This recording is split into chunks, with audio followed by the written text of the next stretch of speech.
দেৰগাঁও সমষ্টিৰ 58 নম্বৰ মধ্য পৰ্বতীয়া গাঁও পঞ্চায়তত চৰম অৰাজকতা। পঞ্চায়তৰ সভাপতিৰ বিৰুদ্ধে ট্ৰেড লাইসেন্সৰ নামত ধন দাবীৰ অভিযোগ। পঞ্চায়তৰ সভাপতি আনন্দ পেগুৰ বিৰুদ্ধে এই অভিযোগ সন্তোষ প্ৰাণ দাস নামৰ এজন লোকৰ। আনন্দ পেগুক সন্মুখত ৰাখি সন্তোষ প্ৰাণ দাসে ধন দাবীৰ অভিযোগ তুলি প্ৰস্তুত কৰিছিল এটা ভিডিঅ' ভাইৰেল হোৱাৰ পিছতেই ৰাজহুৱা সভা অনুষ্ঠিত কৰি পঞ্চায়ত সভাপতিৰ স্পষ্টীকৰণ। দীৰ্ঘদিন ধৰি কৰ ফাঁকিৰে সন্তোষ প্ৰাণ দাসে ফাৰ্মাচী চলাই থকাৰ অভিযোগ। আনকি আনন্দ পেগুক চোকা অস্ত্ৰৰে আক্ৰমণ চলোৱাৰ অভিযোগ সন্তোষৰ বিৰুদ্ধে। ইতিমধ্যে সন্তোষ প্ৰাণ দাসৰ বিৰুদ্ধে এজাহাৰ দাখিল কৰিছে পঞ্চায়তৰ সভাপতিয়ে। আৰক্ষীৰ তদন্তত পোহৰলৈ আহিব ঘটনাৰ সবিশেষ। প্ৰথমতে কৈছে যে মই ৮,০০০ টকা তেওঁলোকক দাবী কৰা বুলি। প্ৰকৃতাৰ্থত তেওঁ কোনো ট্ৰেড লাইচেন্স এপ্লাই কৰাই নাই।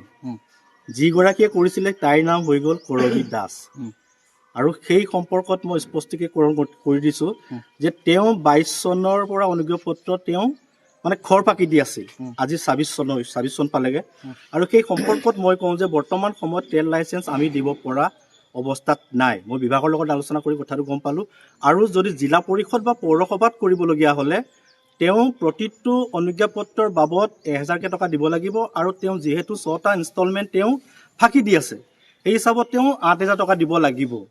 সেই কথাটো তাইৰ লগতে মই কথাটো পাতিছোঁ যে যদি তুমি মোৰ লগত ওলোৱা জিলা পৰিষদত গৈ তুমি ওলাবা, গতিকে তুমি যদি ৫,০০০ত পাৰা, ২,০০০ত পাৰা, মানে ৬,০০০ত পাৰা, ১০,০০০ত পাৰা, এইটো তোমাৰ কথা।